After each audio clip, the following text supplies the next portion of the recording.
Welcome. I am Halcyon. This is Hug Nation. This is the weekly Belief Buffet broadcast. It is part of the Hug Nation empire, which includes the Hug Nation YouTube channel. It includes live streams each morning, the Love Morning broadcast. It includes gratitude gatherings every day in Zoom. And occasionally a group coaching program and individual coaching and a whole bunch of social media updates and sharing of life. I do believe there is an upside to social media, the putting ourselves in the protagonist role of our lives by narrating our story. It helps us to see the cone, to see what's good about life. It helps us to reframe and change our narrative to find the lessons. So speaking of that, what is the lesson of the day? Welcome to Belief Buffet. Today's lesson is about ask versus guess culture and a awareness and tactic around communicating that I think can make so much benefit, so helpful. I did not understand and had not heard of ask versus guess culture for a long time. So I'll briefly explain what it means. Some people are very comfortable asking for what they want. Will you pick me up from the airport? And there are other people that guess and use clues and use languaging and stuff to try to get the other person to know what they want so that they don't risk a no and don't risk possibly offending the person. So they might say, hey, are you going to be in the area tomorrow? I land at 3:00, or I'm coming into the airport tomorrow at 3. What I really want you to say is, oh, well, hey, I'll pick you up. And no. Only if it's in your flow. Because I'm afraid, as a guesser, I'm afraid that if I say, could you pick me up from the airport? That you might have the impression, am I allowed to say no? I don't want to say no and hurt their feelings. I don't want to. So as a guesser, I sometimes think the mere request is, oh my gosh, how bold and how dare they just put me on the spot like that? And then I might think, well, I do have a dentist appointment, but I guess I could cancel it. And so since I'm not comfortable with this asking culture where a yes and a no is totally acceptable, me being afraid of saying no, I say, yeah, sure, no problem. No problem. Meanwhile, I totally adjust my schedule, mess with my day. I take on the burden myself. So for the longest time, until I was even aware of this difference, I thought the people in my lives that were asking for what they wanted were rude. Once you know and see the difference, you can go, oh my gosh, it makes way more sense to ask for things. And it's crazy to expect the other person to read your mind. So unless they are totally dialed into your language and your cues, often within a family, you might have a guess culture where you know each other's communication so much that you can guess culture your way through things and everyone knows what is really meant and it's fine. But if you have a guess culture and ask culture that, for example, start a relationship, there's all sorts of feelings that the other person is being inconsiderate or the other person is asking you to read their mind, etc. And I got to witness an example of that this weekend. I was visiting a married couple, and the wife had been sick. And so I was visiting them, and while I was there, the husband came home from where they were, and often the wife makes them lunch. And so the husband came home and said, I'm starving. And the wife said, well, I just took a nap. And so neither one of them have said what they really want.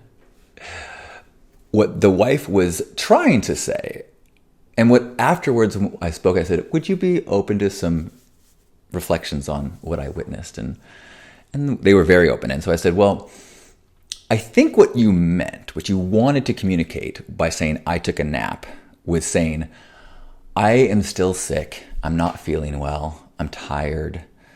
If you're hungry, would you mind taking care of lunch yourself? And if it's not too much, could you make me something too? You might even say, if you're not up for it, use DoorDash or whatever. Or I know we have some leftover pizza. You could heat that up if you want. But I need your help right now. And perhaps the husband would be like, oh, sure, of course, of course. People have different ways that their upbringing and their patterns have them wired.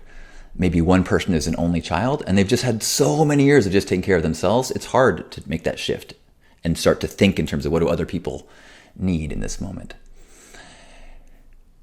Now, if you also can have a pattern where you're afraid of the other person having a reaction of anything less than, oh, sure, I would be happy to make lunch. They might go, ugh. And you get so afraid of that reaction that you just get trained to just like, I'm going to try to communicate with this guest culture, and otherwise I'll just do it, or I'll just be frustrated, or I'll be resentful. But unless you can have the open communication, there's so much risk for unnecessary frustration, unnecessary resentment, and not giving the other person the opportunity to give you a gift. I believe that most people really would like to be the heroes of the story.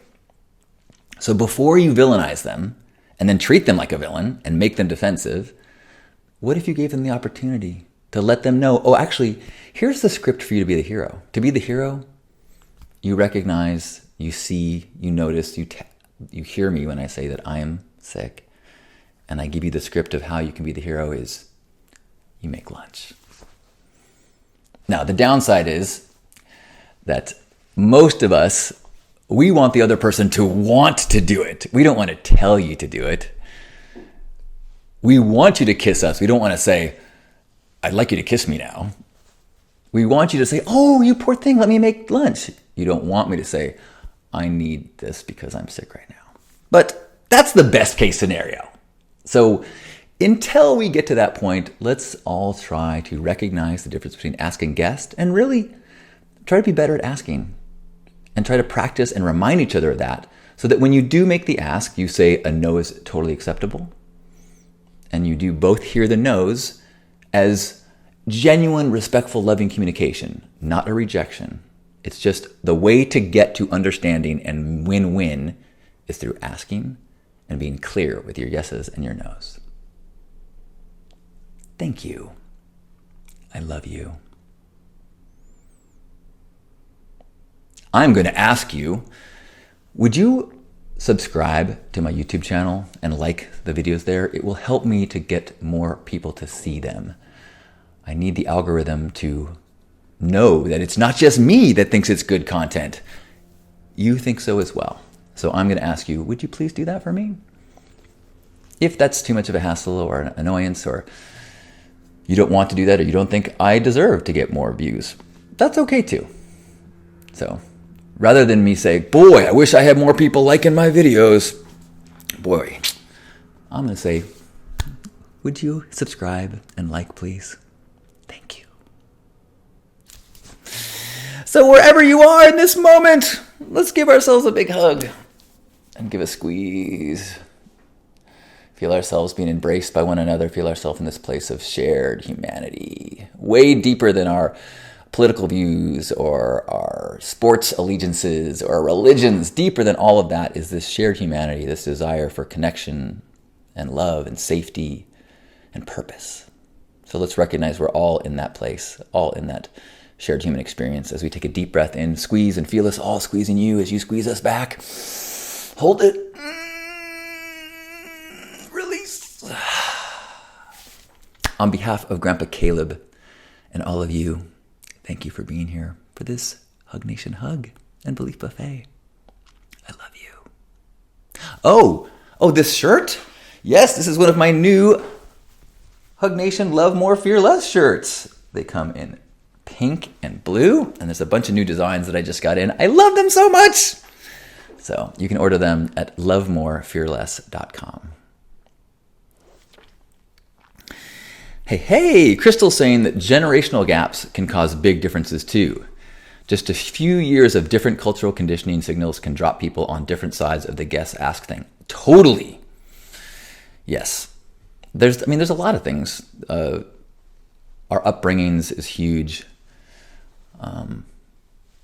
But I think it's really significant. Once you see the difference, you can be aware of how many times you've judged somebody simply because of communication differences instead of genuine rudeness.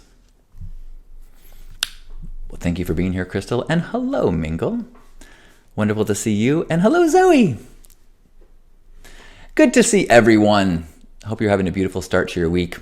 I recorded the first episode of the Stay Sparked podcast today with Janus and Betsy. We are going to be fine-tuning that and getting that uploaded so you can hear our first episode, which is about communication, actually. We talked about ask versus guess culture, which is one of the inspirations for today's lesson. So, luckily, the Stay Sparked podcast includes the genius of Betsy and Janus, so it's not just me rambling. It's a wonderful conversation amongst very wise and lovable people. So thank you for joining me here today. If you're here live or this recording, always wonderful to hear from people. Thank you for being here. Hello, Victoria. And if you ever want to get a text message when I go live for my morning broadcast, you can go to links.hugnation.com, and there's a link there to the morning broadcast, and you can give me your phone number and I will text you in the morning.